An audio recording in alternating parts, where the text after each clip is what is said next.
But of course, I have the wrong thing. Screen cap needs to be on. There we go. Hello, everybody. Wrong screen too. Uh, do, do, do.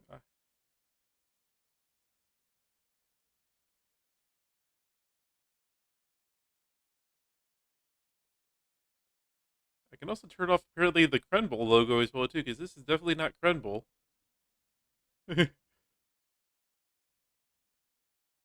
Hello, everybody. Welcome.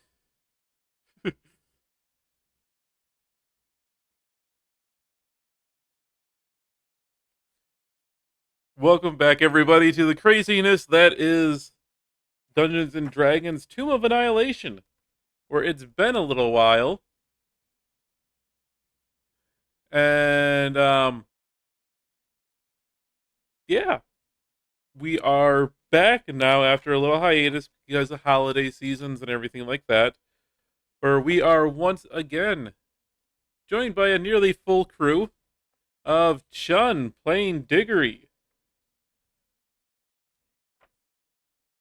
We have Kari playing Cinder, Kitsu playing Shauna, and then we have Digi playing somebody because last time Digi died.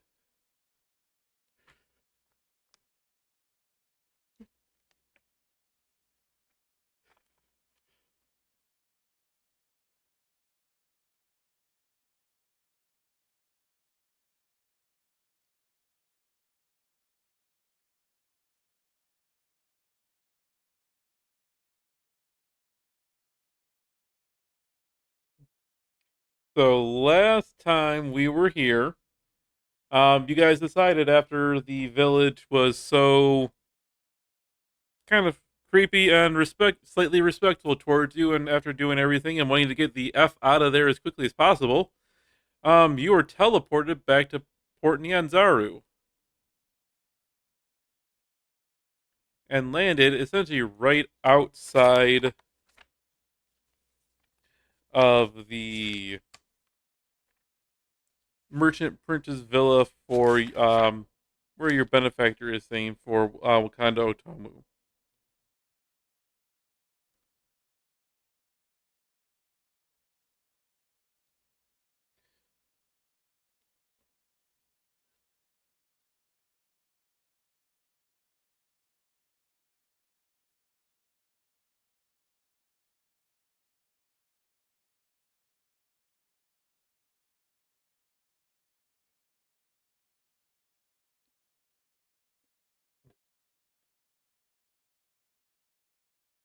Yep. But you guys have appeared basically right outside the villa here, freshly teleported and perfectly safe. The shield guardian behind you is still following you folks.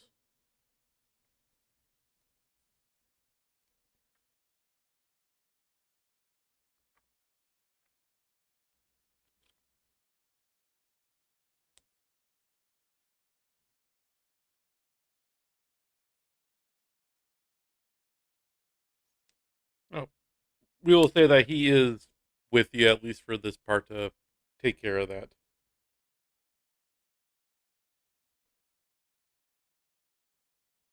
Eh.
But yes, you guys do find your um self outside the house of Wakanda Otomo. Guards are a little bit shocked to see you guys randomly just appear right in front of him.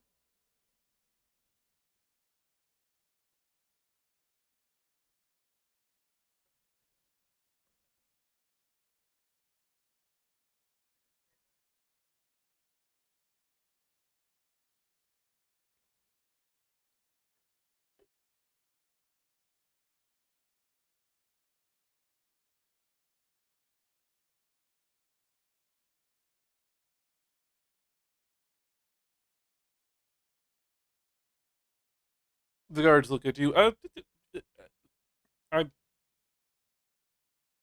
what what can we help you with?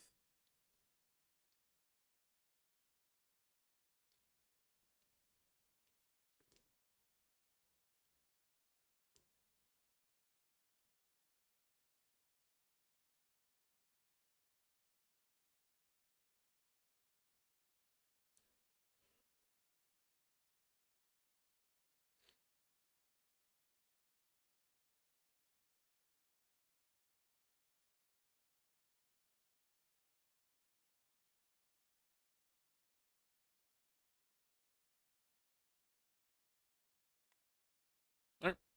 Cinder, what are you doing? It's your first time actually. Well, not your first time, but it's the first time you've been back in the city in a long time. So where do you want to go?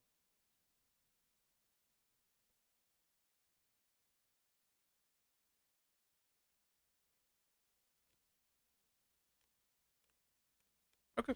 You will know about the two main inns in the area again. Both are at the Red Bazaar, which is down about right here to the south area. Um, the Thundering Lizard and Kaya's House of Repose.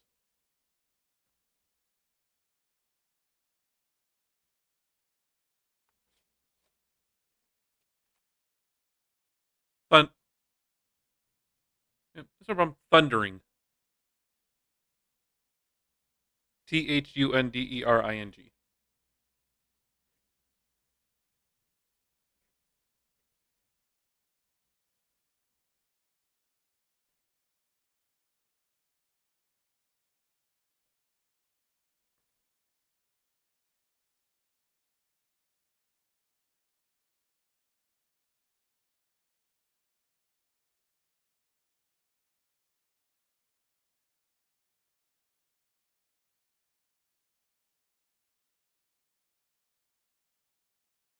Okay.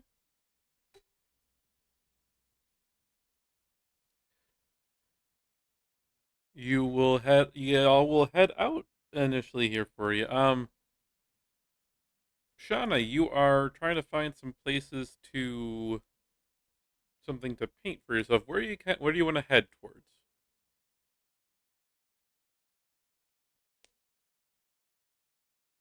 Oops, I'm missing something for this one.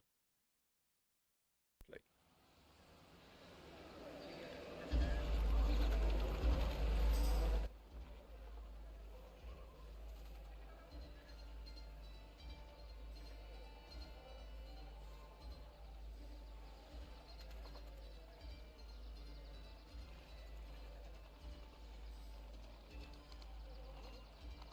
Okay. Um, so you're going to head towards um the Grand Souk. Yep. All right. Well, as the group kind of disperses for a little while for now, I assume you all are telling each other your plans and what you guys are going to be doing. First we will come to Diggory and Rogue going to the Temple of God, and you will again enter. Um,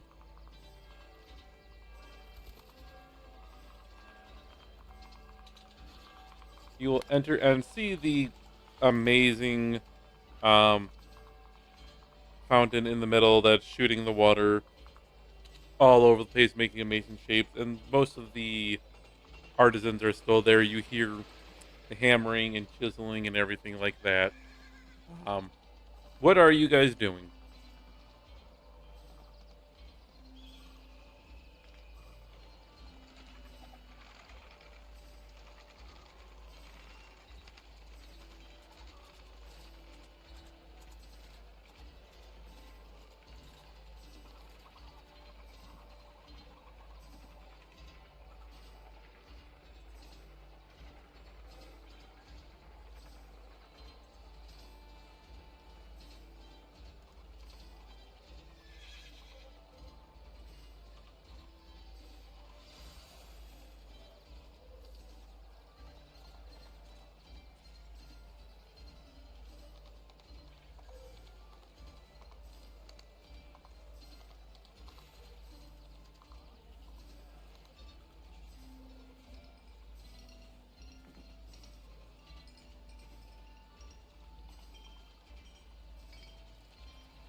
Mm.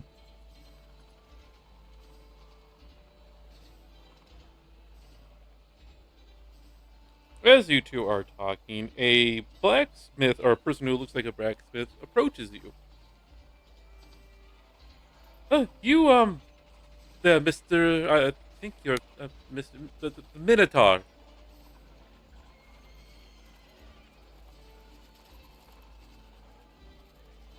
And as you look down at it. You see it is a gnome um person dressed as a gnome dressed as a blacksmith male.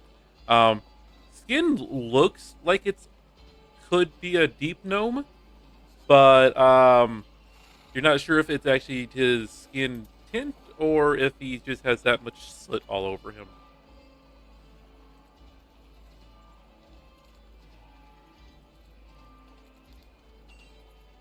No, yes, it's been quite great working here. Um, this temple, especially with all of the other artists so close, while all other temples of Gondar are most of the same. They are doing this. There's something just amazing about working in a such a hot environment. Helps shape the metal better. But I have a question for you. Would you happen to be one who, or know somebody who happens to like to use blades, swords?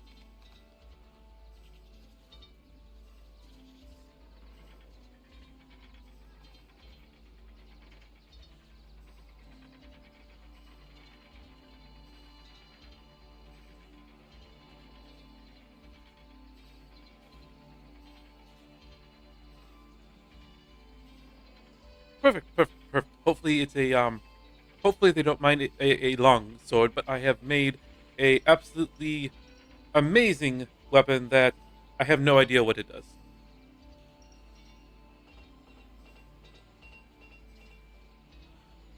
Well, I spent quite a few months making this, and it is incredibly beautiful. It is, from what I can tell, it is incredibly powerful, and I paid a wizard to create some form of a spell to enchant it with, I just can't tell what it does now.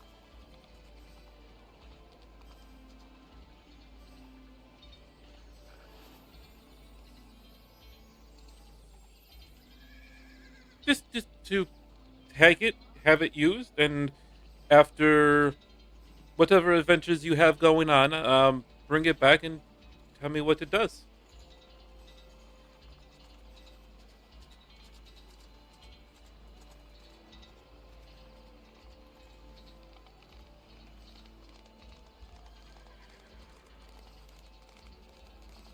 So it is not cursed as far as we can tell. The wizard is somebody who is a close friend of mine.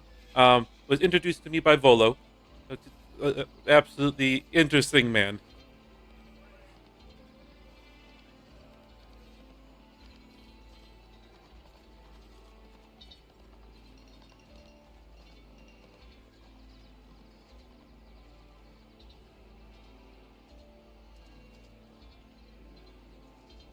Yes, very, very much so.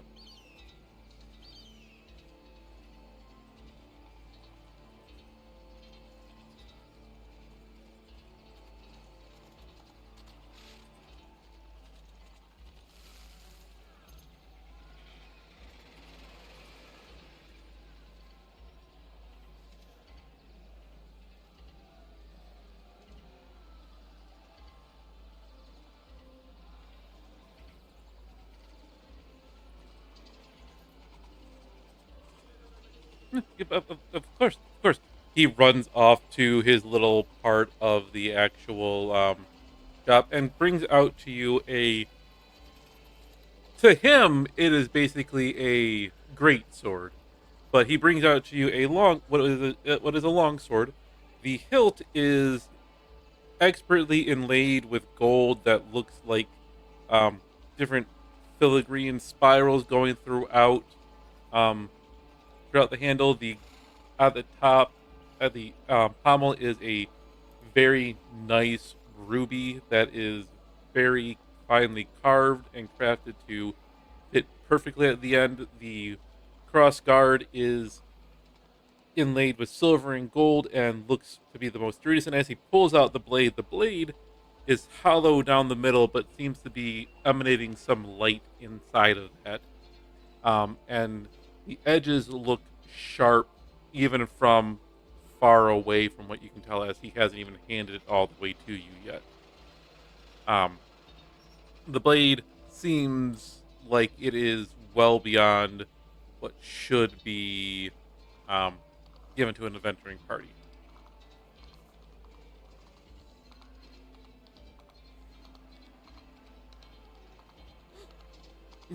Yes, thank you very much. It would be my magnum opus.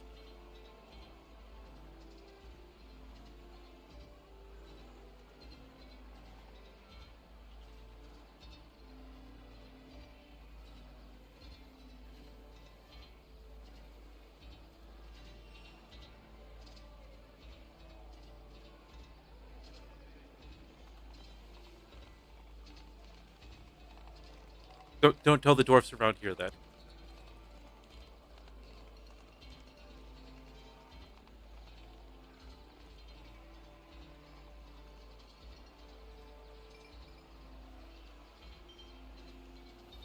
As you take it in your hand, it is perfectly balanced. You feel like, even with you not specializing in swords, that you could wield this like you are a master.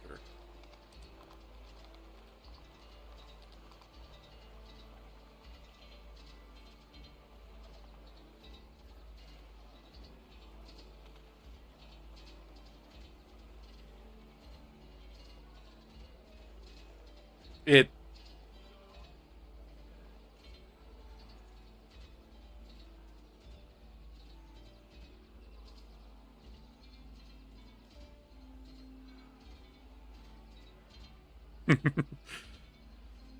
No, it's not curved.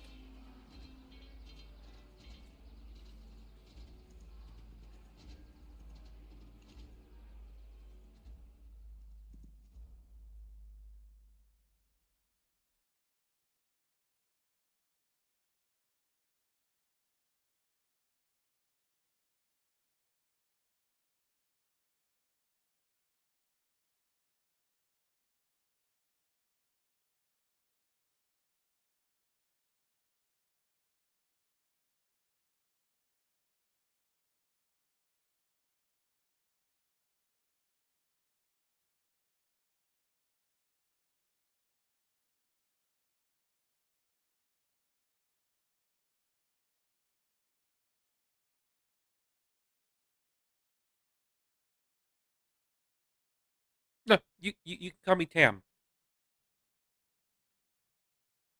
Tam.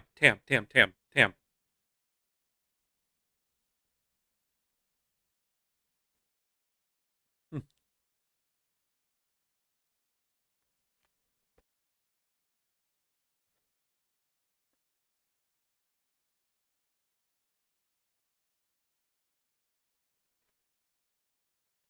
I very much look forward to it. Thank you so much. Just when you are completed with your journey, or as you see fit for your research, bring it back and we will discuss um, reward for you.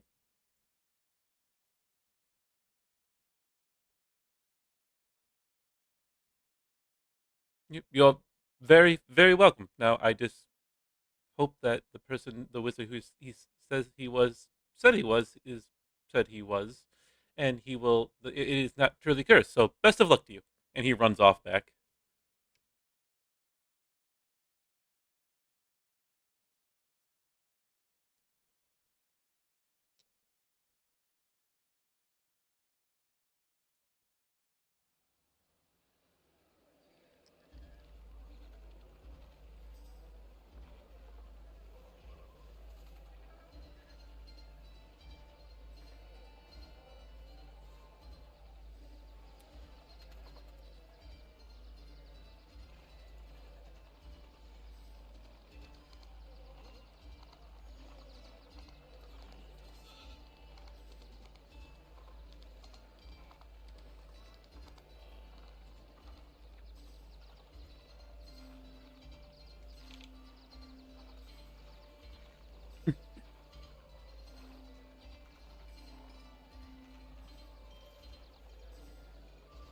That's fine. Yeah.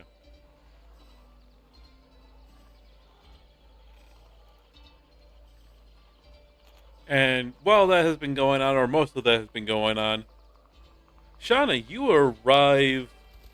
Are you trying to paint the outside of the souk? Are you going into the souk? Okay.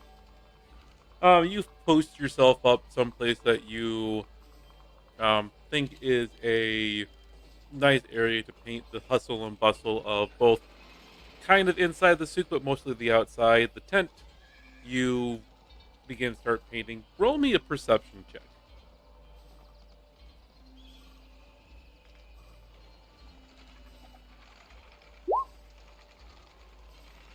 Oh, there goes a nat 20.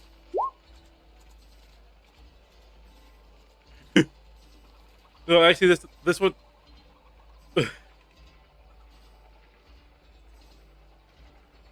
but you persuaded yourself pretty well that you could actually see what's going on. It was a low DC anyway. You see actually inside the souk a pair of the guards that you remember walking around there, hauling off a person who is has wings. The tail looks a little bit different. Who seems to be showing that he's just trying to get in to get some information or try to find some people to help. As far as what you can hear, they look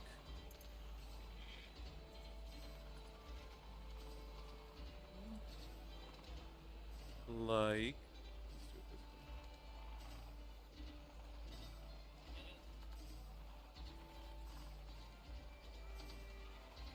I don't want to show the character sheet.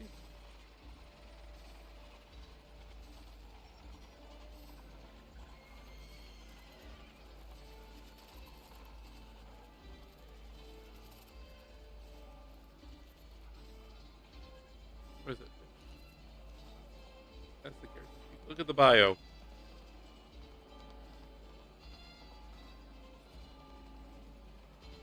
I'll let. How about this, Digi? You describe what we are seeing.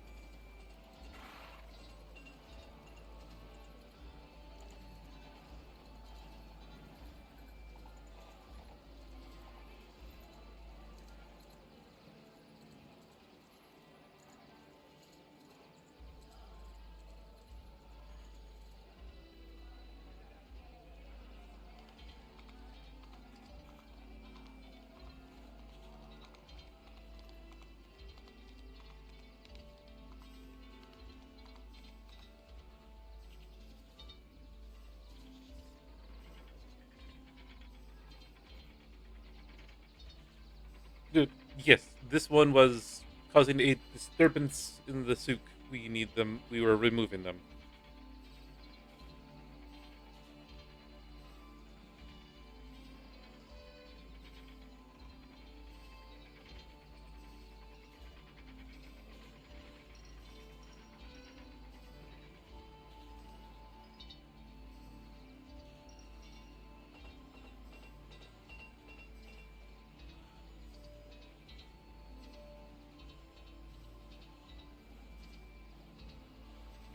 I have no idea what that is for, but if you wish to take responsibility for this person, by all means.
Yep.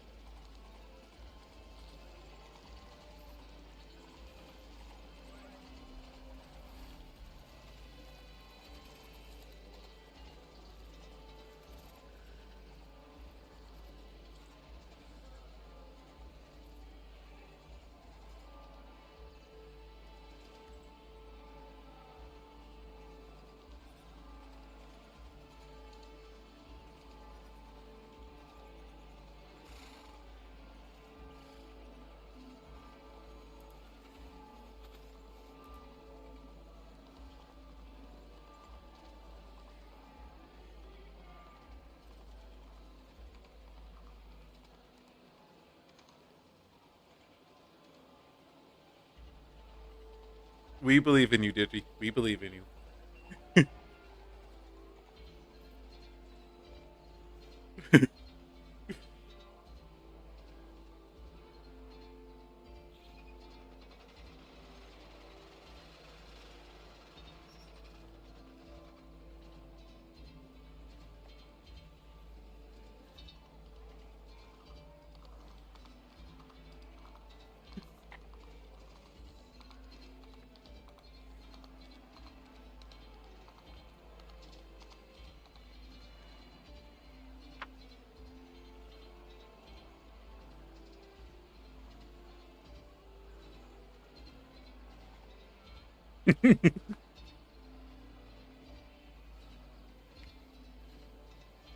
Well, nobody expects the Spanish Inquisition.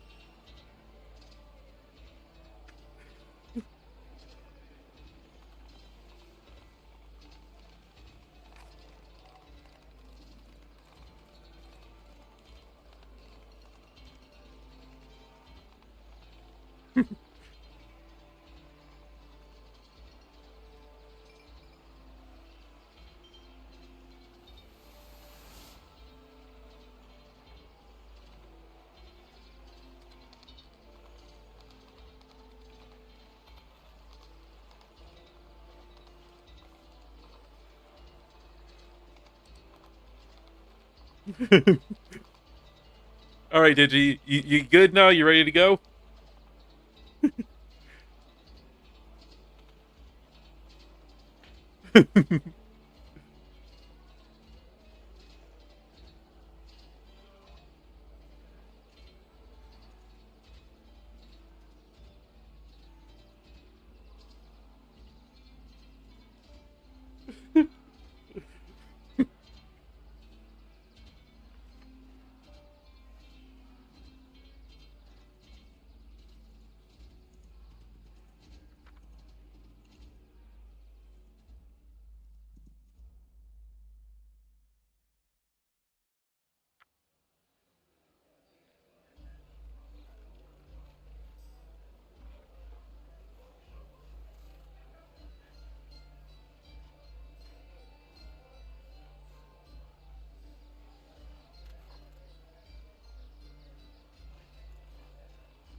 Let me see something.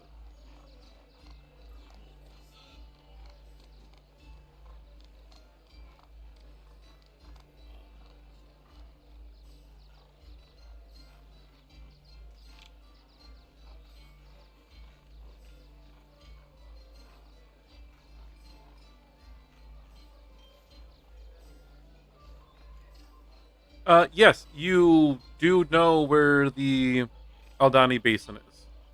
It is on that map that you were given. Um, Not exactly the whole exact area because it's in the unexplored parts, but you do kind of have an idea where it's at.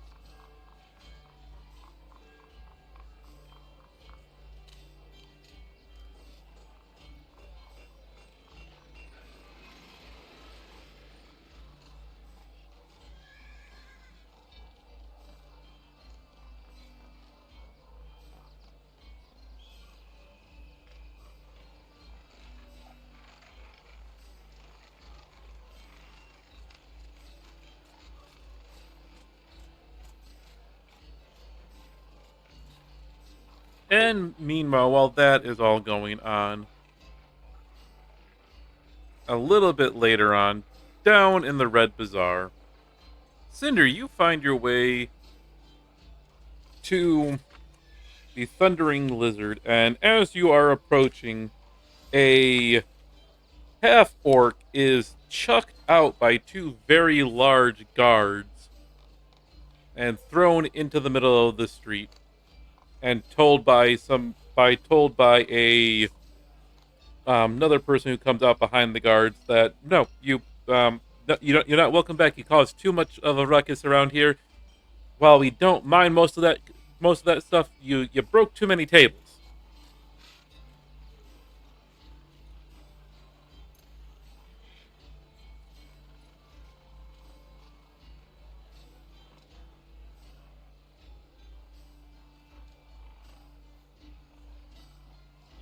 Oh, well, you then, Dragonborn, aren't welcome in here either. If you think my place is disgusting, I guess you're too snooty for us.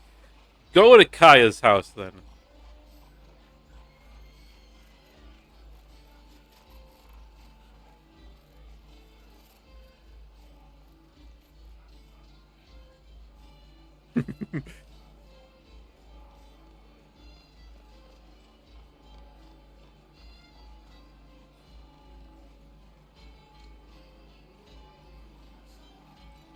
Cinder, are you going to try to go back into the bar, or are you going over trying to find which is, by the way, just basically across the street?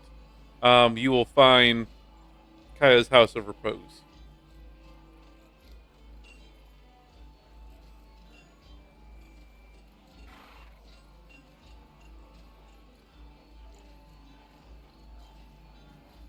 Okay. You walk over and you are greeted by a very well dressed young lady behind the counter who smiles as you walk in. The inside is a very nice um, inn slash bar where you actually see tables, people sitting quietly reading some books. Um, you see a few people sipping on some wine at the actual bar or out of something out of tankards. But the young lady looks up to you. Oh, well, greeting, Mrs. Dragonborn. Are you looking for a room or just some food today?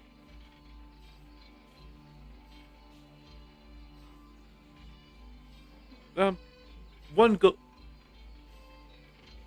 We can easily have some wine brought up to your room. Rooms are one gold a night.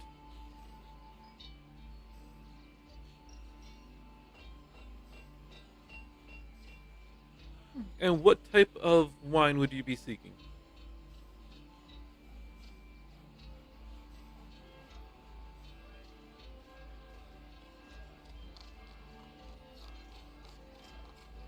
We do have a great selection of both Elvish wine, some wines from the vineyards of Baldur's Gate, um, Dwarvish ale, if that does tend to wet your whistle. Um,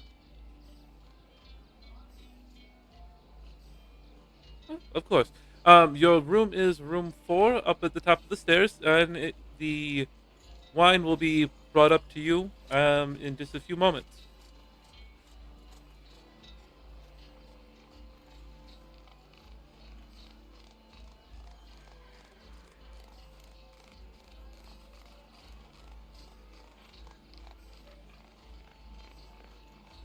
A little while later, you are brought your wine. They actually bring a plate of some meats and some cured meats, cheeses, and a little bit of bread to go along with it, and leave that with you.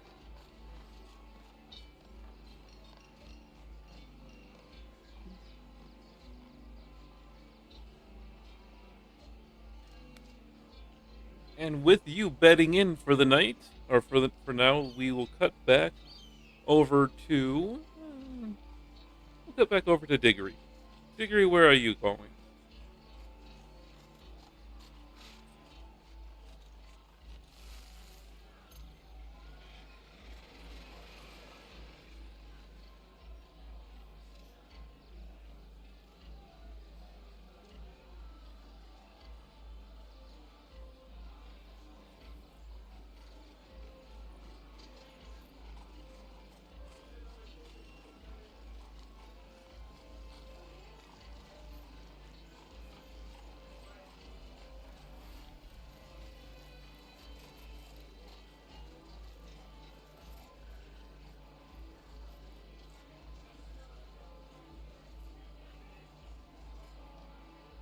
Okay. It does the same thing as a brass knuckle. Just it'll do instead of bludgeoning, it is considered slashing damage.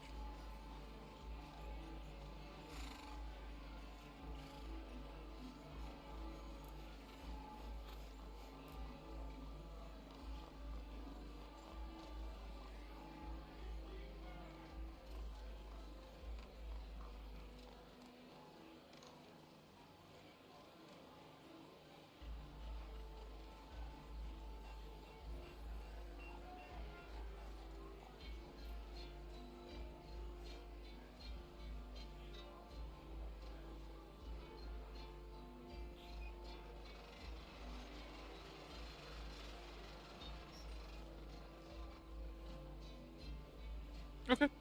Make me an investigation.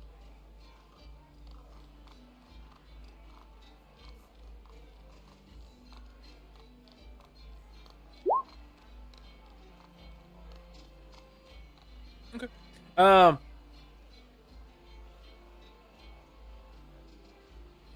you don't find too much going on. The palace is actually quite um calm compared to the last time that you were around here. Almost couple weeks ago now. Or nearly a couple weeks.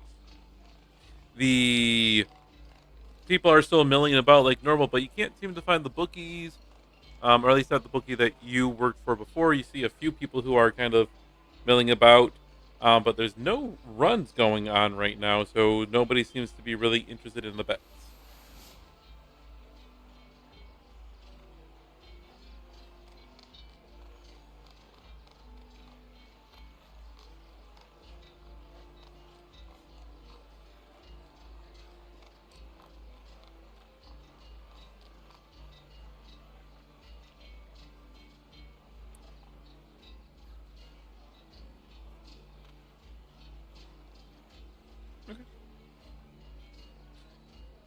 Just a question for you: where are you? The long sword that you were given. Where are you storing that?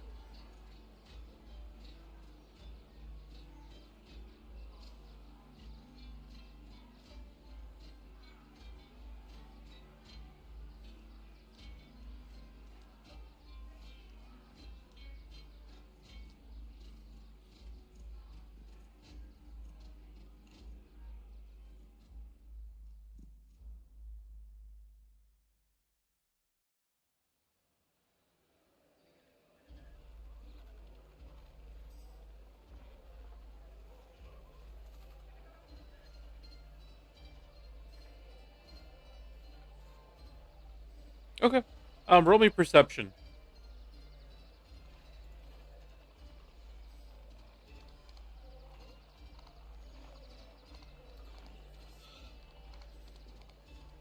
Yes.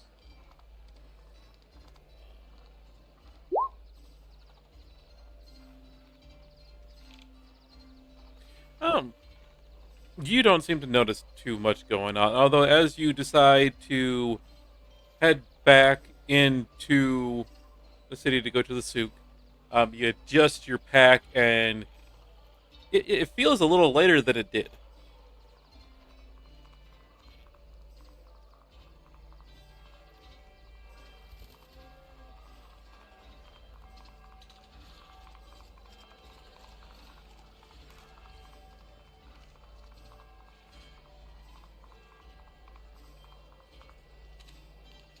You don't feel the longsword where it was. The scabbard's still there, but you don't feel the sword.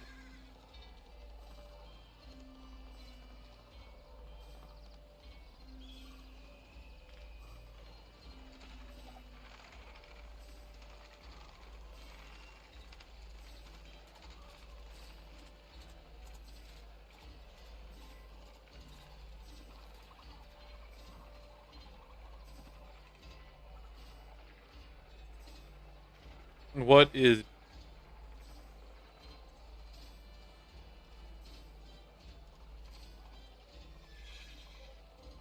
okay?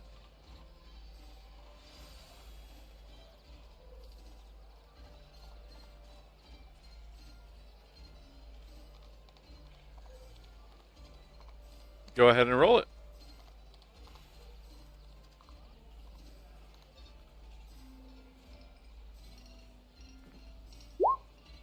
Yes,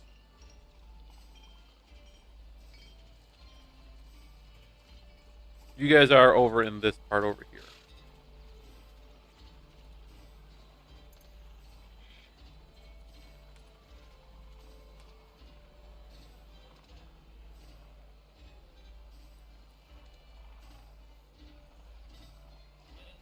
He's on the outside of the city walls, and the city's pretty bustling, and you're near one of the loudest places in the city.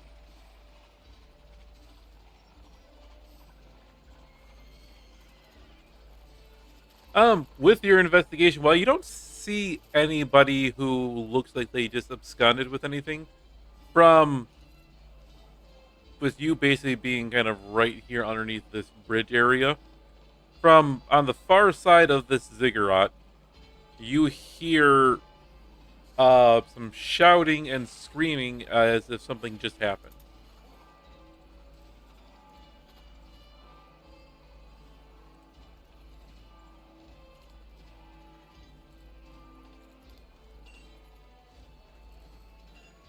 You charge to see your long sword, or not your long sword, but the long sword that you had in the hand of a, uh young child teenager, who is completely pale and terrified. As you see, the tip is just sort of just dangling in his hand, tip on the ground. There is a woman who is screaming at the top of her lungs as a crowd is kind of scattered and dispersed in the area.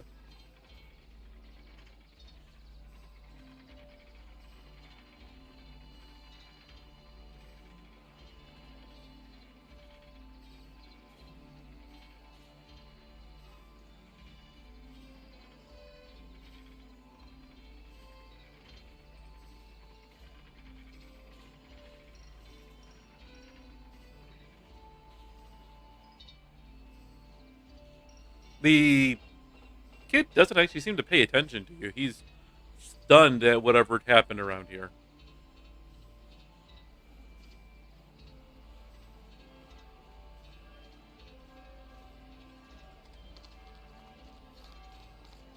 I mean, the crowd has parted ways, and it's basically a big gap that you are easily able to walk through right into.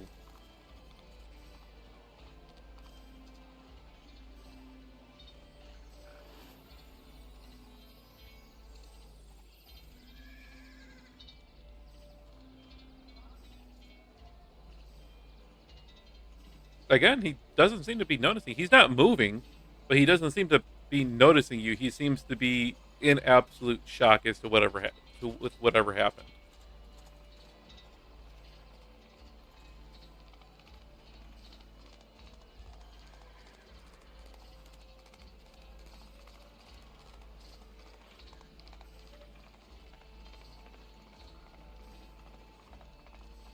Yep. It was next. She's kind of leaning against the ziggurat a little bit of ways, um, but she's still in the air. She's still screaming at the top of her lungs.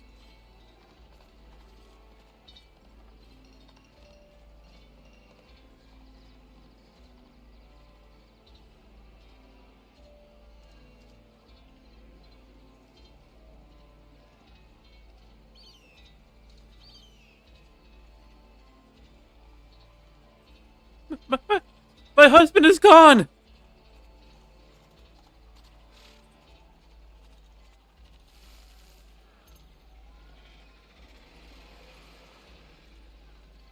Yep.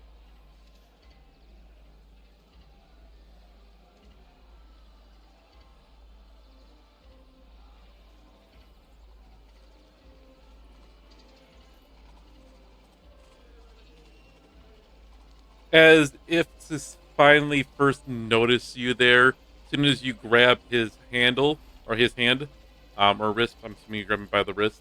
Um, he seems to snap out of it and try to instantly run away and not run away, but scuttle away from the sword itself. Seems more is what he's more scared of right now.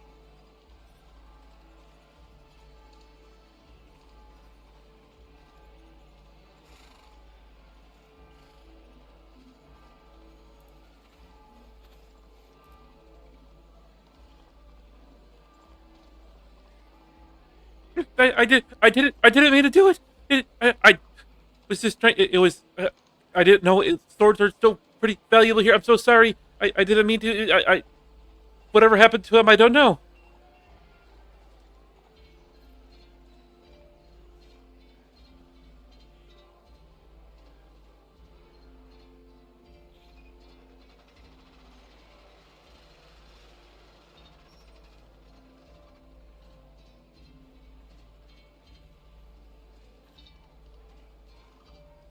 What? What do you? Please don't tell me you're going to use the sword on me. No.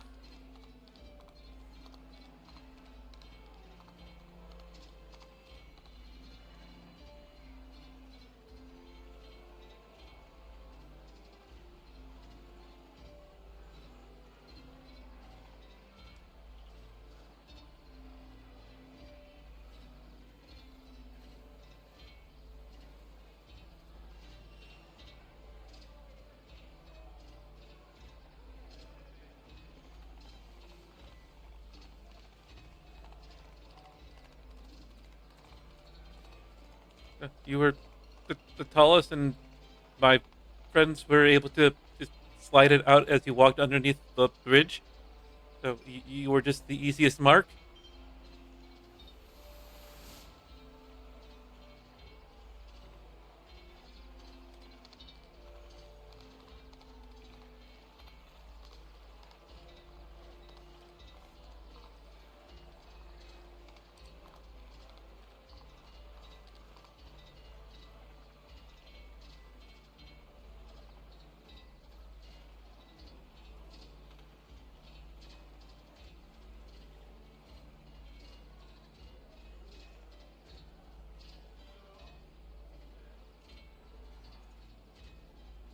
Just trying to get as far away from you.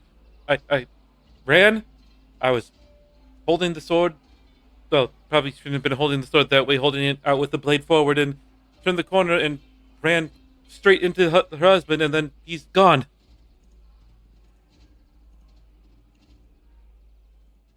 Yes,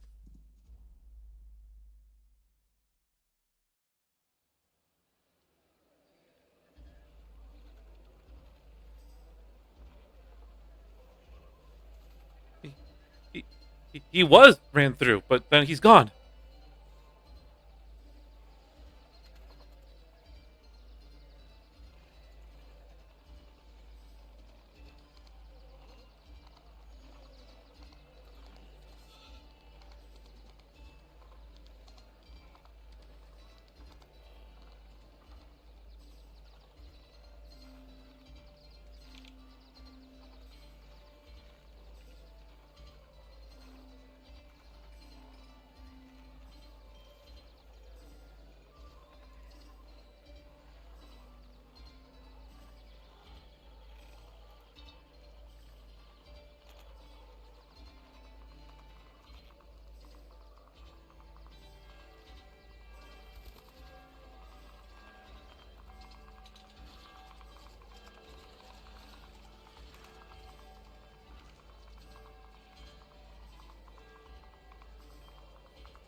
I can't can't imagine how.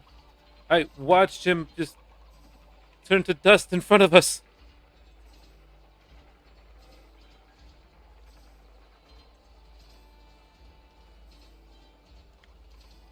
That's the best way I could describe what happened.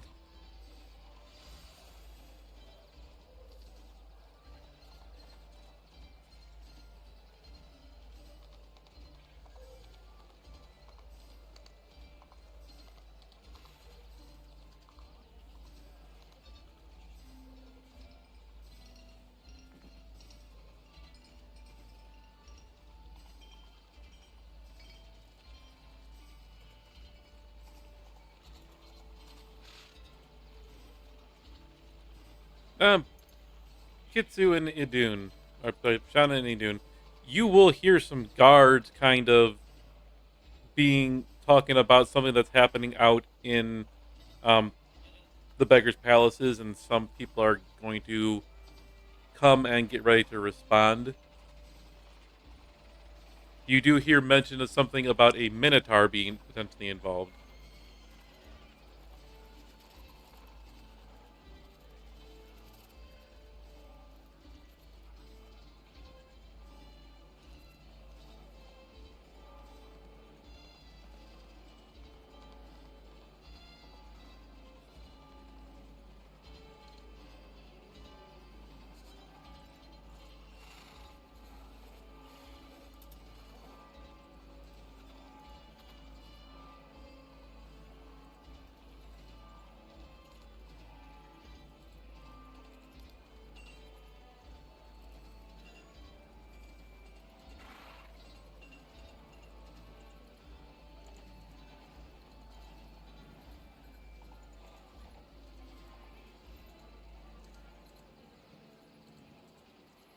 There's no crowd just yet. I mean, you can hear some of the crowd kind of murmuring under their breaths about something happening at the Beggar's Palace, but the way that they're talking about it, you're kind of getting the idea that that's not uncommon for something to happen out there. You guys make your way, and I mean,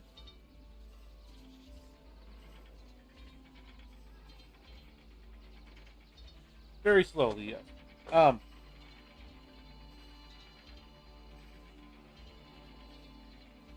you guys will eventually kind of, as you're kind of coming along, you will run into Diggory. Um, who Diggory, you would have seen the guard coming along, so you kind of were taking a different path out of the way, but you run into Your friend Shauna, who is accompanied by a new winged person.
You guys, after a few moments, will see a group of guards kind of walking back into the city.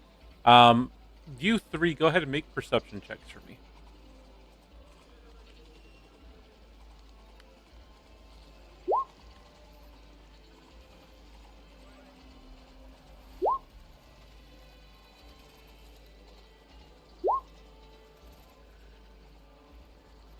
All right, so Digger, you're just kind of lost in thought, basically because the kid that you're dragging along is kind of pulling at his arms, trying to get out of your grip.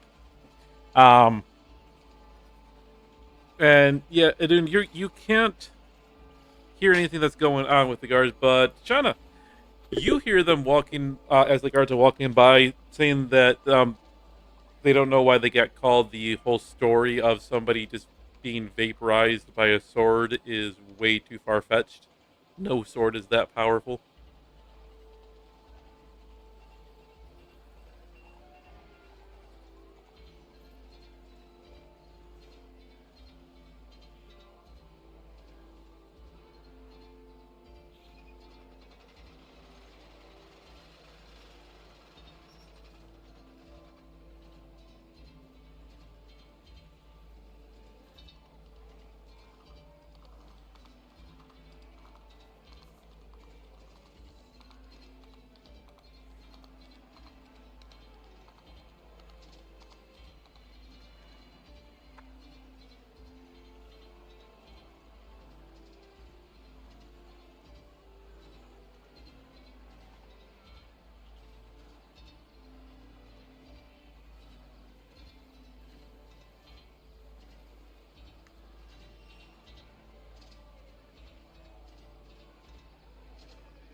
I didn't steal it from you. I just had it and was running away with it.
What deal?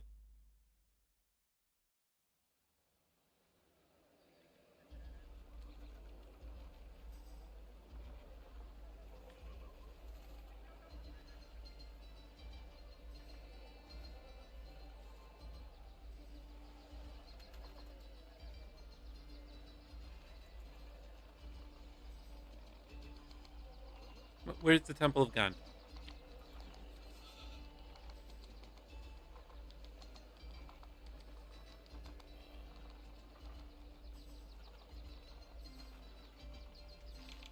I never left Beggar's Palace. I go out to the trash heap every so often, but that's not fun. I've just never left Beggar's Palace.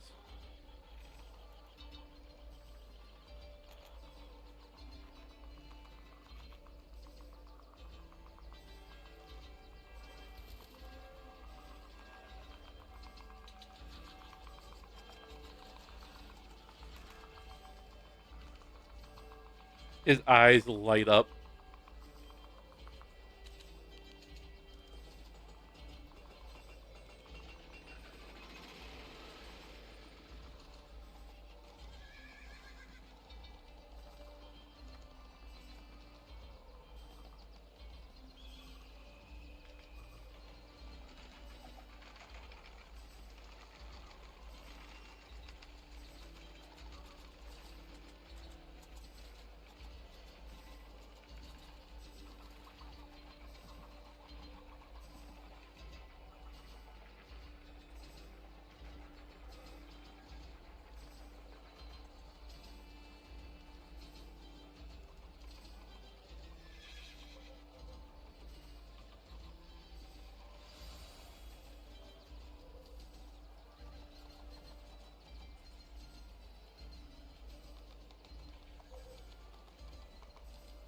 I know it's shiny, and somebody was turned to dust when I stabbed it. That's about it. I mean, it's very well. And I felt like I could have used that sword. And I mean, I like I've been trained with the guards. It was so light, so nice.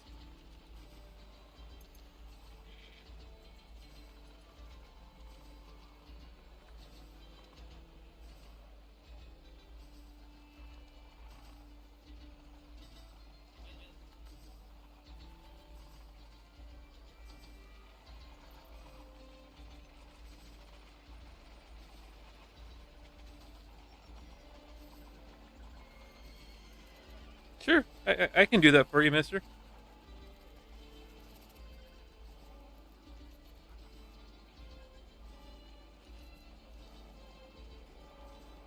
Sure. He starts running towards the gates of the city.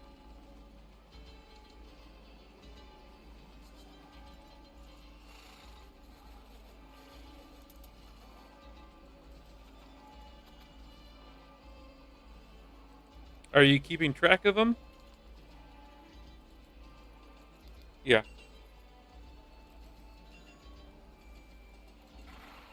Okay.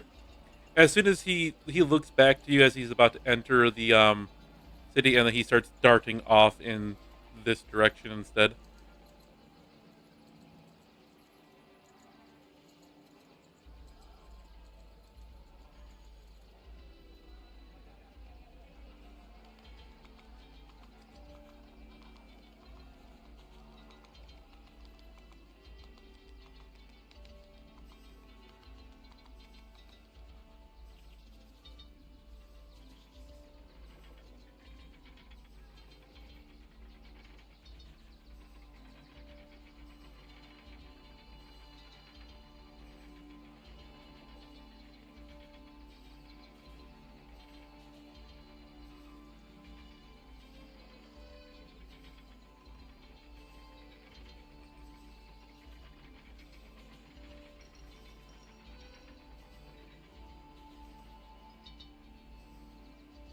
Now, where are you guys walking to?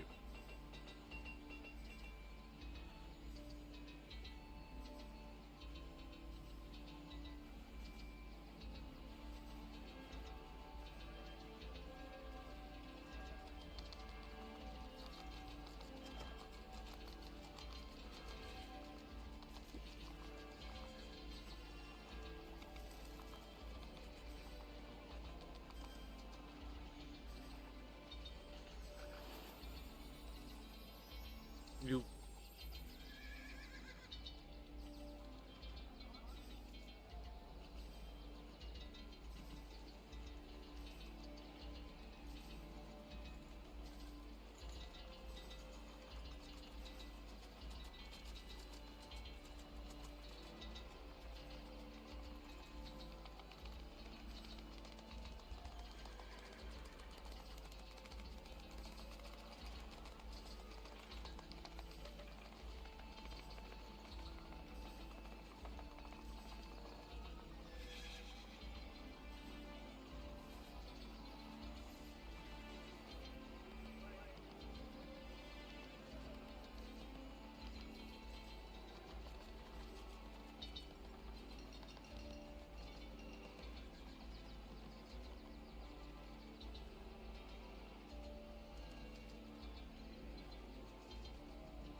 you guys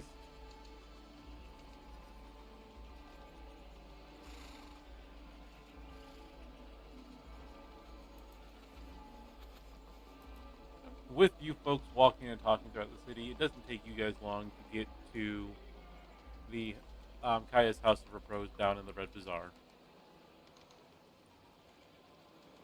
As you approach, there is that a nice lady who is sitting um, behind the counter. She quickly stands up, very well dressed.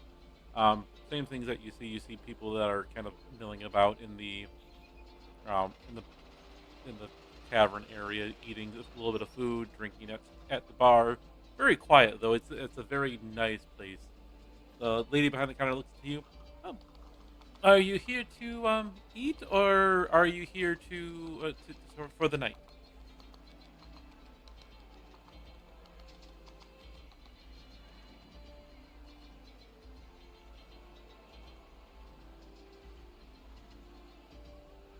No. Are for to sleep, or do you need to help? Are you holding a meeting?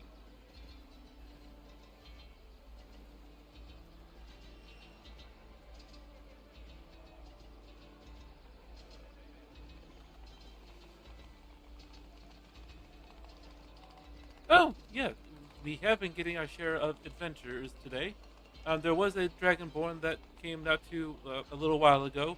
Retired to her room after getting a very nice glass of wine.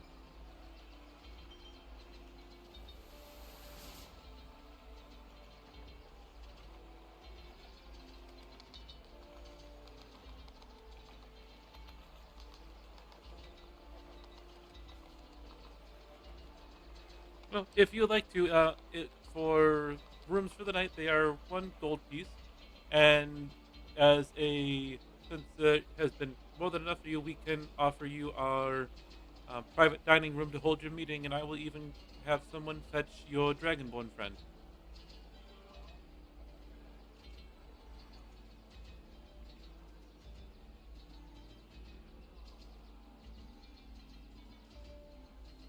She hands you.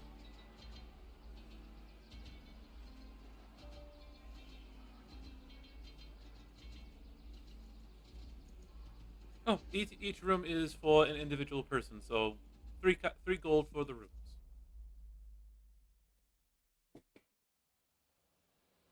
She hands you each a key and says, "Our private dining room, which can be used for your meeting, will is around the corner in the tavern. Go past the bar. There's a small hall, and then it's the first door on the right. I will fetch your dragon. Have somebody fetch your dragonborn friend, and we will also bring you. Included in the room rental is a free meal of our best best meats, free wine, and cheeses.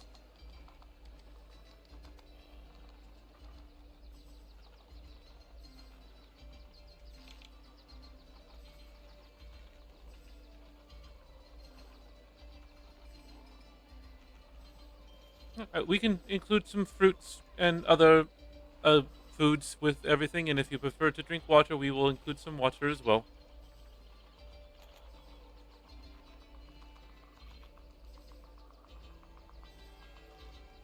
And a little bit later, Cinder, you after a few moments, somebody will knock at the door to your room.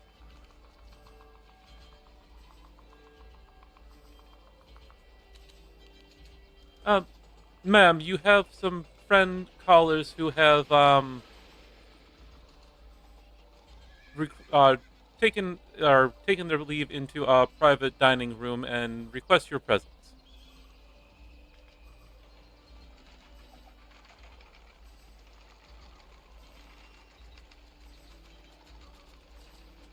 And you will hear the footsteps leave. And I take it you after a little bit you're gonna head down. You will arrive at the room, Cinder, as everybody else has been in there for a little bit, as they are actually have finished bringing out all of the food and drink and everything like that. It's a nice table spread of across the actual full table. The table actually seats about 8, and they've almost filled the entire table with food for you guys.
Is anybody going to pull the blade out?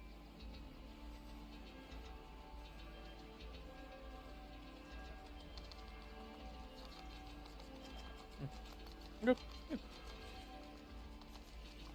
Yeah. Johnny, you pull the blade out, and while you have definitely used swords before in great swords and stuff like that. This sword handles incredibly well in your hand. It is lighter than anything that you've ever used. It um again perfectly balanced, and the blade is incredibly nice looking. What's giving off the glow, you're not 100% sure, but it does seem very well made, even to your non-artisan eyes.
Yes, and Cinder, from being a sorcerer, um, you can actually feel there's some very powerful magic just emanating off the blade. Um, can't tell exactly what they are, but mm, you feel a little bit of trepidation with just being around the blade.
We have Reddit stories, a little bit of Baldur's Gate 3 in here. Yeah,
the sword clangs into the orb and then flops to the ground.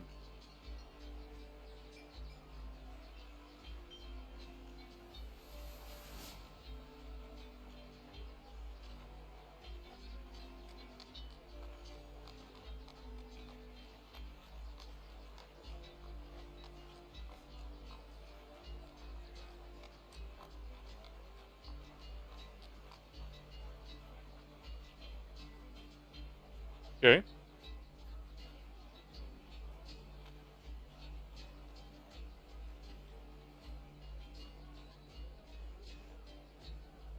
Okay. Have the shadow make a Constitution check.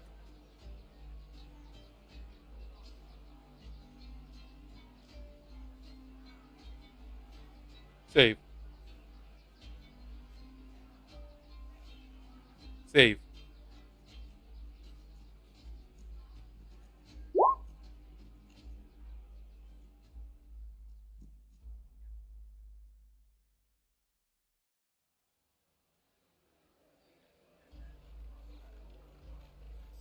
Well, you will watch as the shadow becomes absorbed into the orb, and as the sword is about to go into it, it clangs against the orb and flops to the ground.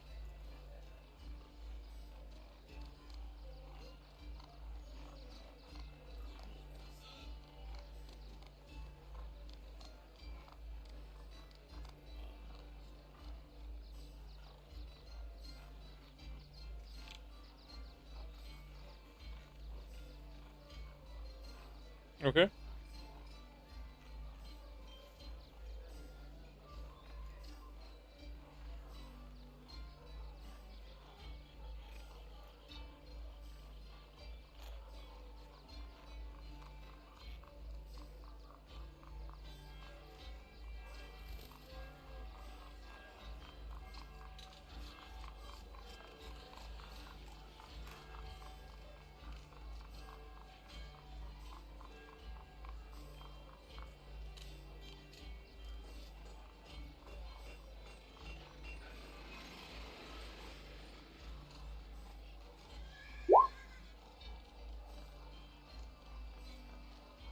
with Shannon stepping away and kind of getting to the end of right now here for this one, let's take a quick 5 minute break.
All right, folks, we are back.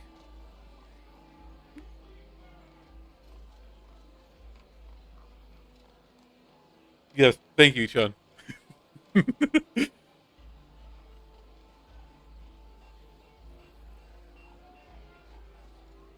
uh, but anyway, yes, we are back. You folks have had your meeting. Um, Sean, there's not going to be a stat. You're going to put it as a standard longsword. Um, just let me know what you are when you're going to be using it.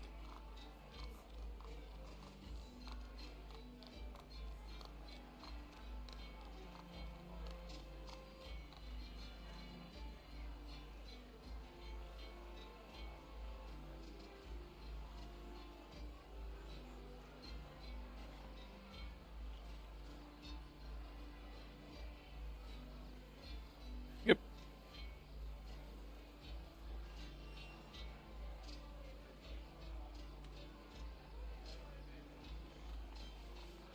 I know you guys got quite a few things.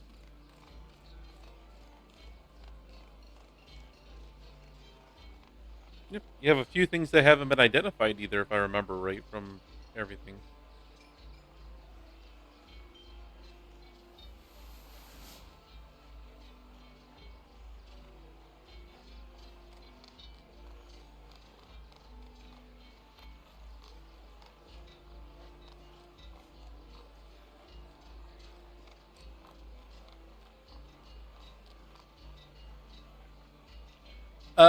I have. I never gave the. I did make something. It's still infused. Yes.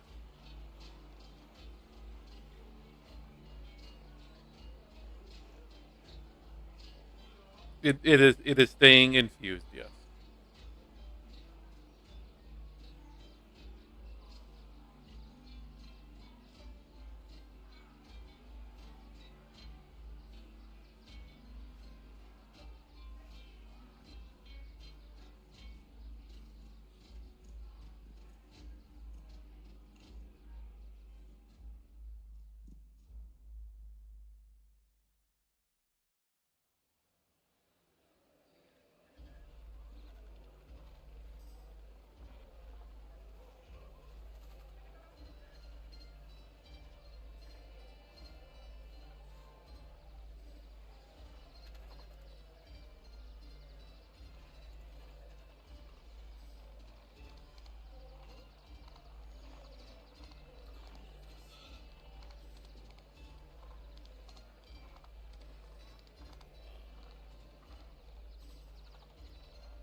Pretty strong.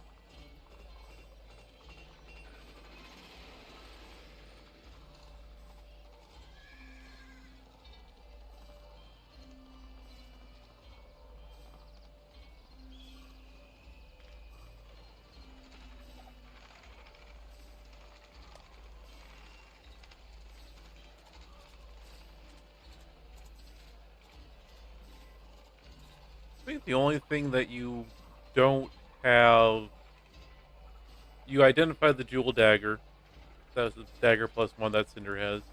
You didn't identify the sword that says Sword of Light, or the breastplate that Shauna has.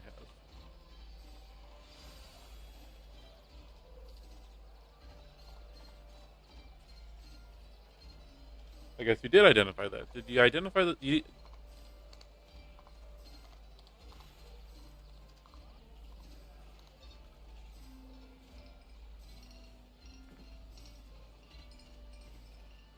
Oh yeah, the person that I tried to get it identified wouldn't identify it for you.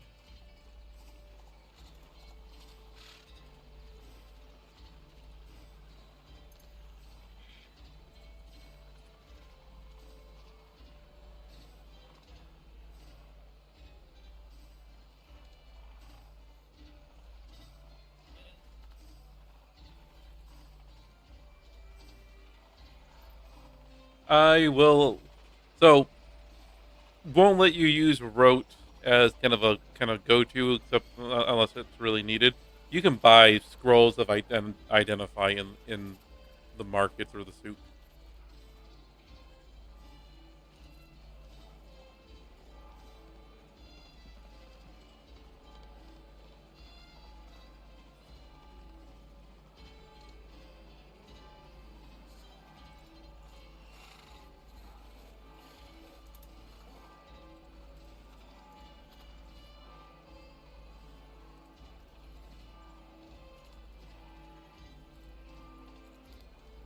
Basically, yeah. I'll have it literally like that where you will have to pay for it, um, or you can go to somebody else and maybe get a better deal.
It'd basically be a long rest. You guys are pretty much already done with it, and it's going to be the next day.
As you folks are heading down from the room the next morning and stuff like that, getting to the bottom in the the House of Repose, um, you can hear one the two of there's two now ladies behind the counter at the front of there. You can hear them talking about there's a you hear that they're talking to each other. Did you hear that there's a powerful wizard doing a show near the Colosseum? They're apparently somebody famous, but I've never heard of them.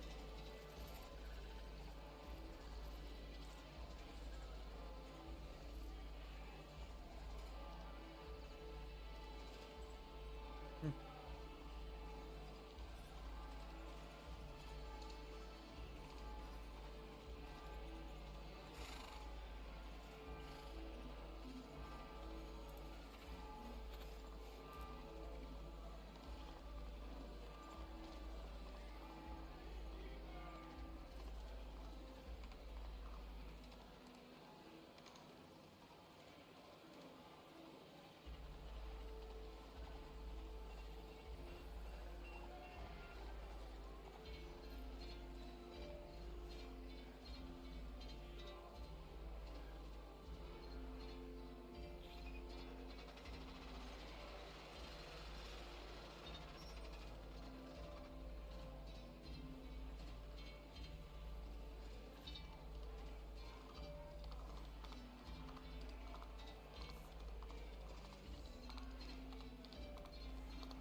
You will make your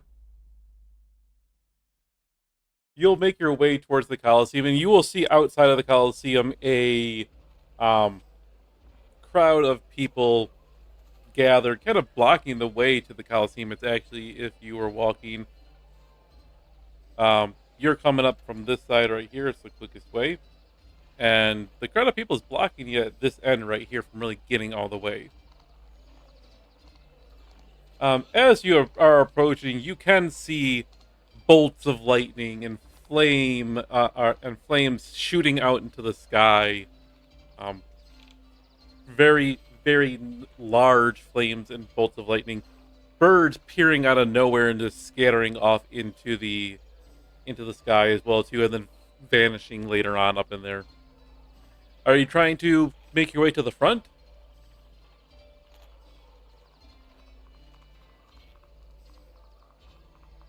Yeah, Diggory, you can actually see this because you'll be above most of the crowd here. You do see a red robed figure standing on top of a very small stage. Um,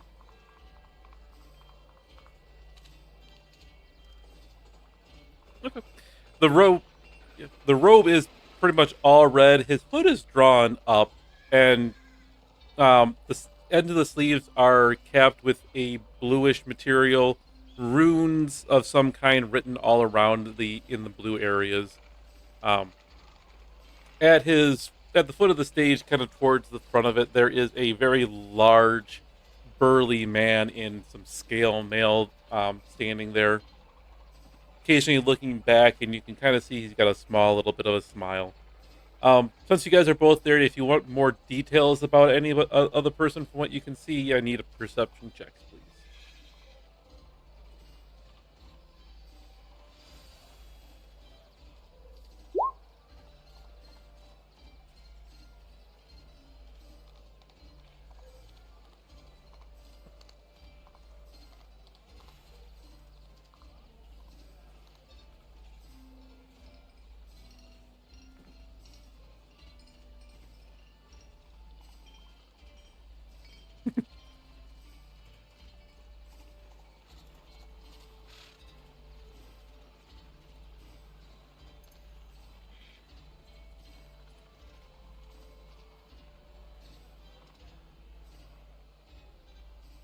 Um, okay.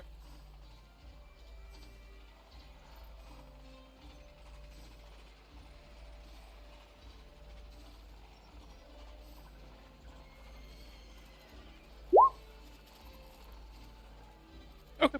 You both can't get a lot of details. The burly man does actually seem to be a full head and a half taller than most of the people and pretty well built. If you did it, could it?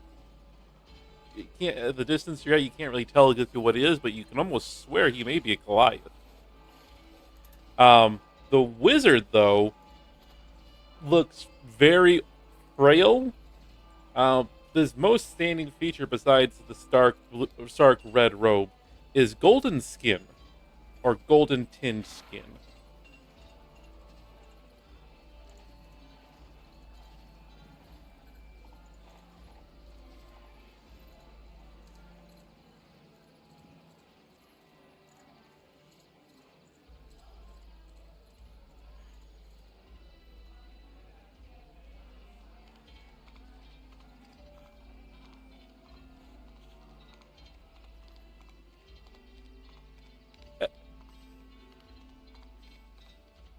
After a little while, the wizard will stop, and the burly man will just shout that the show's done for now. Come back later on, um, for another one at a different, potentially later. And the crowd will eventually disperse, and the burly man and the wizard, will talk amongst themselves as they're kind of collecting the coins that were tossed around the area for them.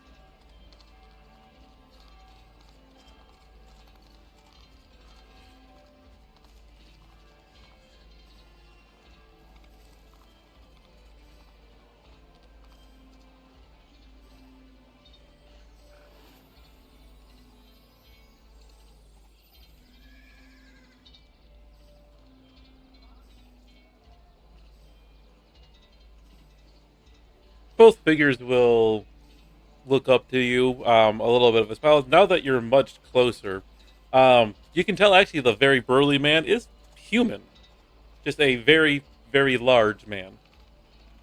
Um, and the wizard, while definitely frail, looks very, very old. It has one distinct feature that you didn't notice from the distance. His eyes look like hourglasses.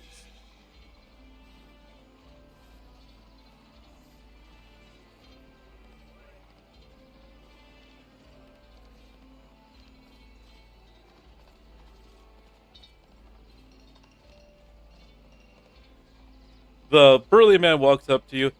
Friends, you're a little late for the show. My brother over here is a little bit worn out from casting quite a few spells.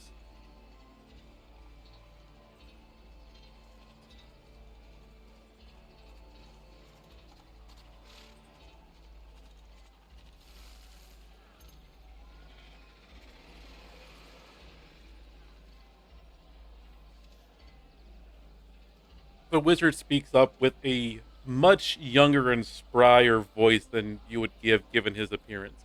Oh, I appreciate that. Um, Not too many can appreciate the actual um, intricacies of wizards. You don't seem to be one yourself, though, based on how strong you are.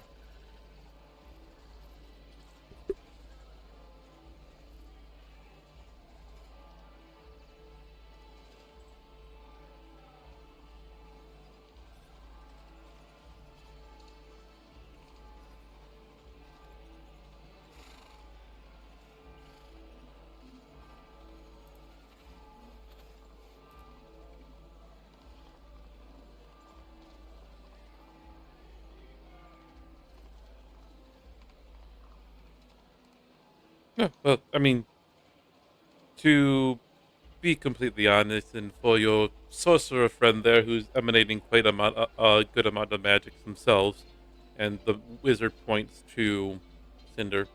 Um, Between us and the stage here, it was all just prestidigitation.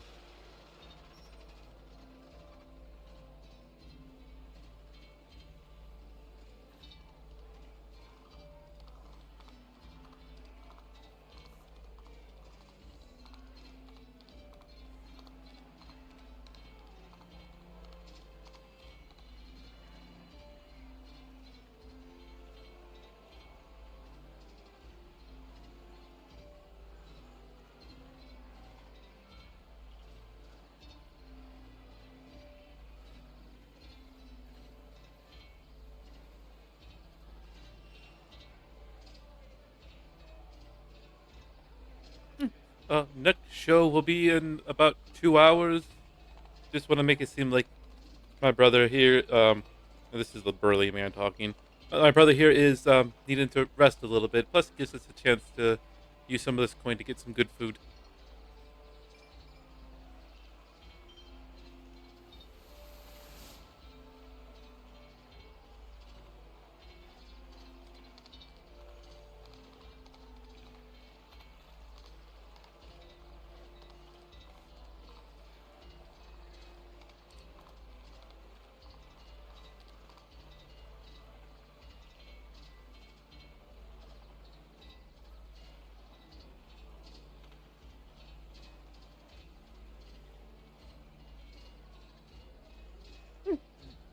The wizard speaks up. I'm always available for service. Do you need some form of to cast identify on?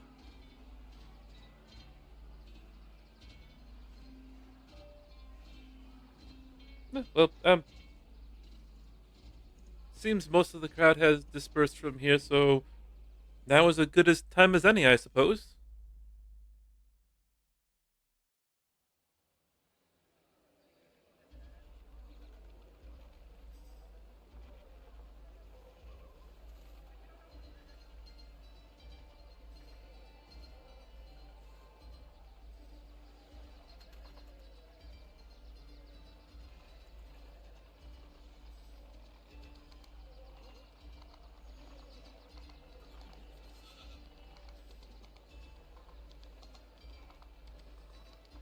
No, no, it's the burly man speaks up. My brother is great at that kind of stuff. Really, he'll do it. Well, we can definitely help you out. You folks seem very nice.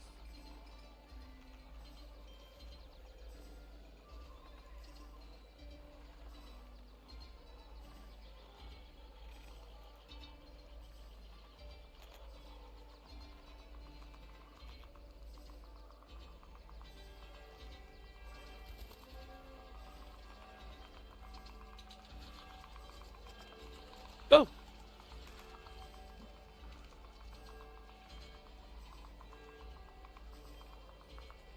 the wizard will turn away, wave his hand in, and out of thin air, a door will appear.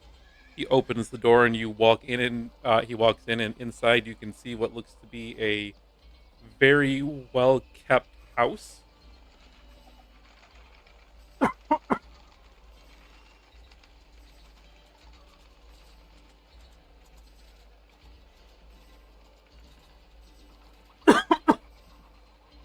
Um, no, just uh, I suppose you could call it that. Made the spell up myself. It's not a mansion so much as a nice little hovel. And the burly man speaks up. Yeah, it's ever since we've been here. Until we started getting paid, we had to live in there, and it wasn't the funnest all the time. You'll see the wizard kind of shoot him back a very like you shouldn't be talking glance.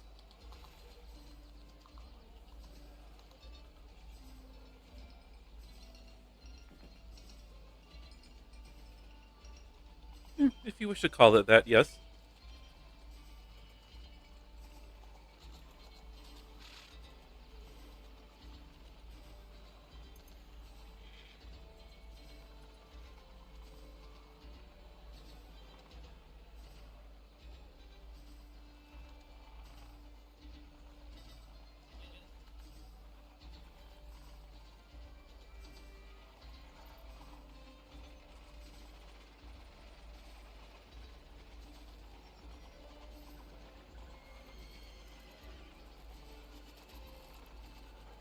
Uh, um, I am currently not taking students.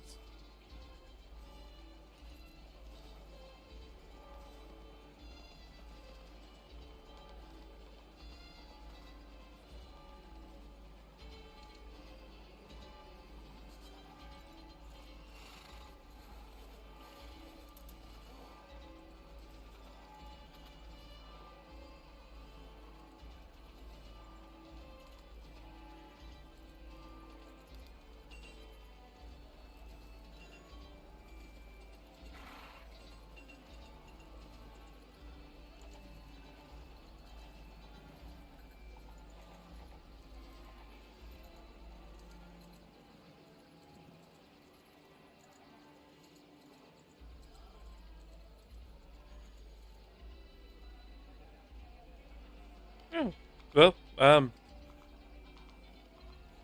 certainly can identify those for you. Bear with me one moment. Need to tend the stew really quick before I do. And the wizard will walk over to a big cauldron, and you see him pull out a bag that you would assume would is spell components. Pull out something green and sprinkle it into the stew. Diggory, the big burly man, will lean over to you. It's my brother's favorite spell component, and it is also a good spice. Tastes amazing in um, all of the stews.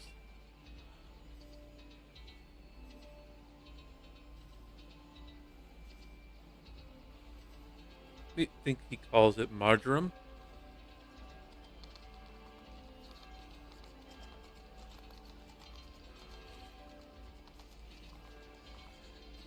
The wizard will saunter back over, let out a long sigh, and plop down into a very plush looking chair. Oh, bring the swords over to me, and I will do my best to identify them.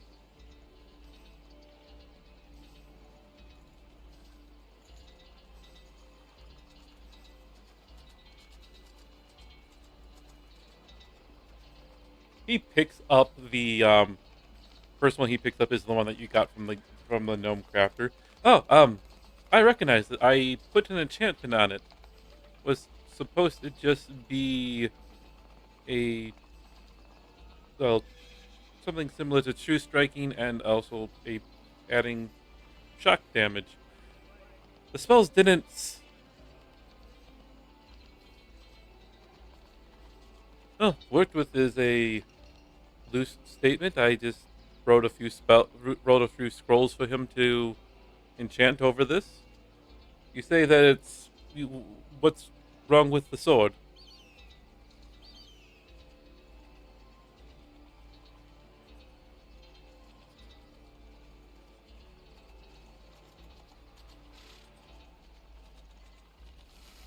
He looks quizzically at you as that.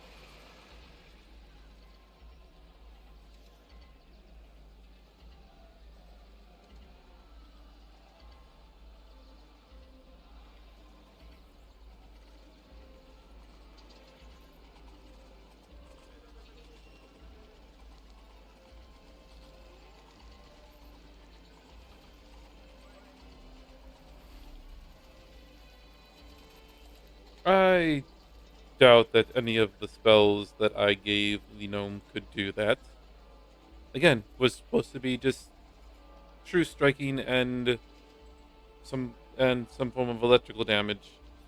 I can't imagine.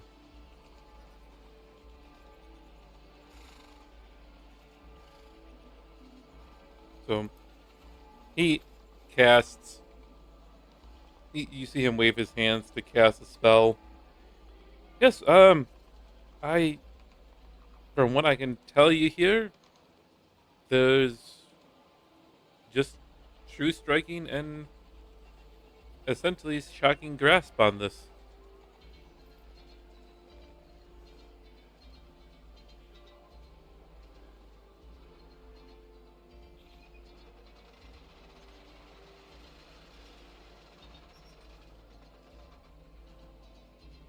Yes, the spells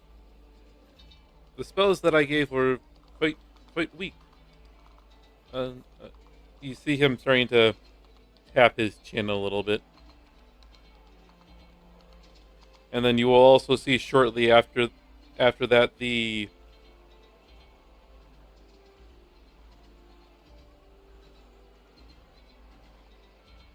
just wait, and then the burly man will lean down and start whispering something to the wizard's ear. Are any of you going to try and listen in?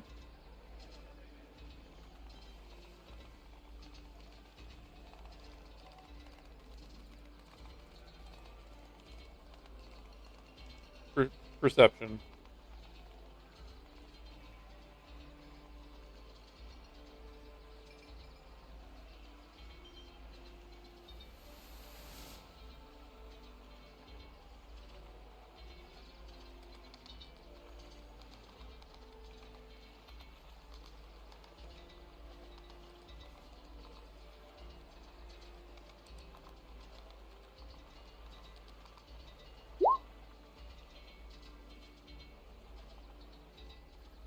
Yeah.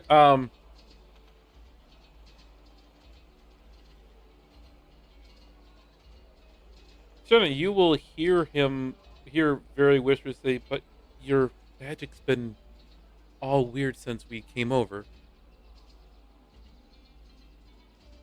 And then the wizard will brush him away.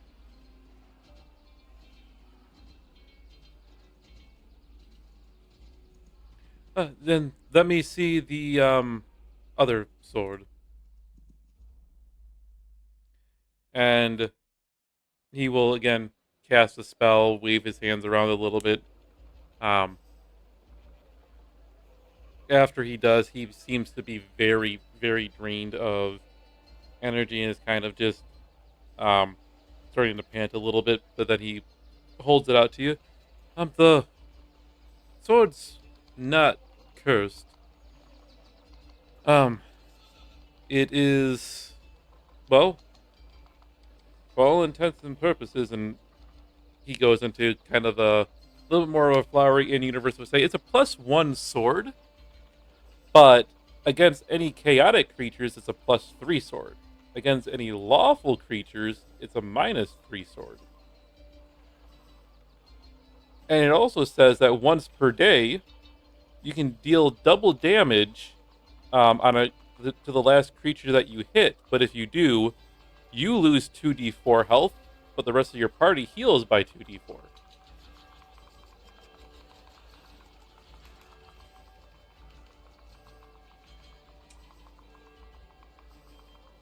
I can I can also tell you that it's incomplete.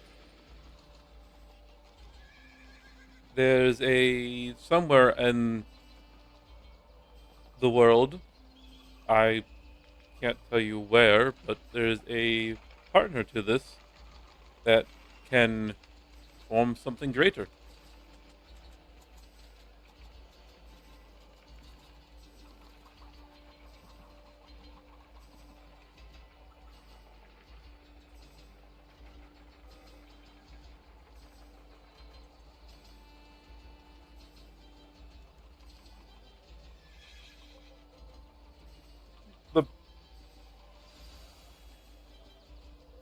The the burly man will speak up. My brother hasn't been the same since the trials. And then the wizard will, his eyes will go quite wide in regard to that. Look up at his brother, and then look back to you. I apologize, but you folks are no longer welcome here. And he takes his staff, stabs it, stomps it onto the ground, and suddenly you find yourself back in front of the Colosseum.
As you guys are about to walk away from this area, a scroll appears in front of your face, and then drops to the floor right at you.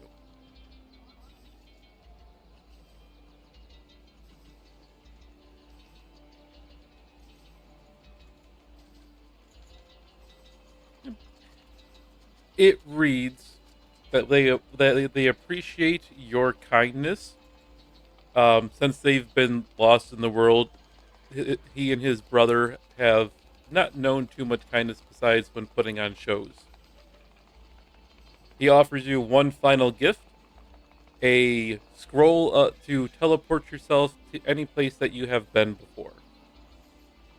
And he wishes you, it says, best wishes on your adventures, the Brothers Measury.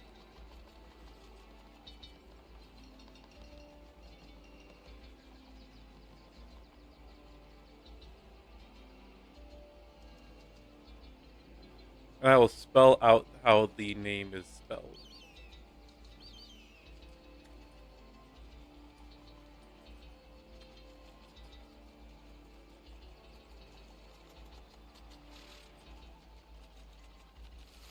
Put it in general.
Yes. Uh, Go ahead. I was just about to explain that. So basically, so you guys don't have to necessarily spend a bunch of extra days walking along the map. Any hex that you have previously visited on the overworld map, you will be able to teleport to.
if you want to, but I was just going to say, so for right now, we're going to call the session here because that's actually a really nice little point to leave off on. And 2 weeks' time, we will reconvene for more of this.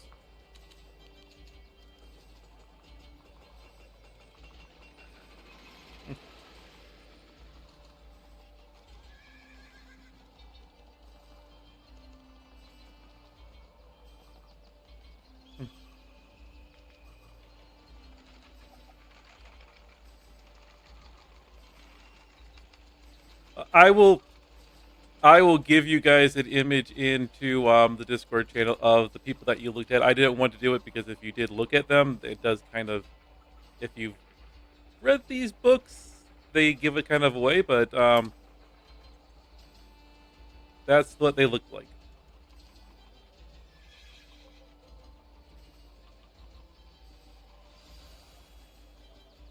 I will say as well too, I will say it is you should have kind of gotten the little hint that they aren't necessarily from around here because they're not from the Forgotten Realms.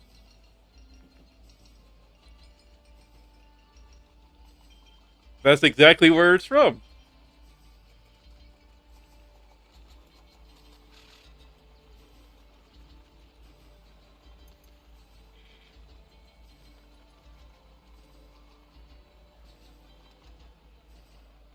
Yep, we are going to close out. I am going to take a small little break before my MMM stream. And yeah, so from everybody on, go ahead, Shun, you can go first.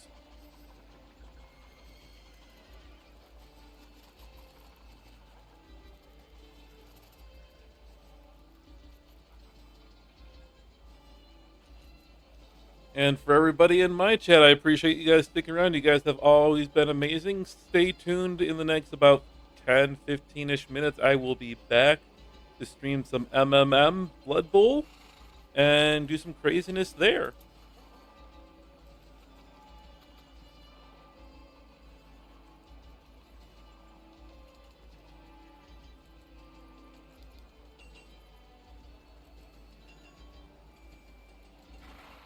Dun dun dun dun dun dun.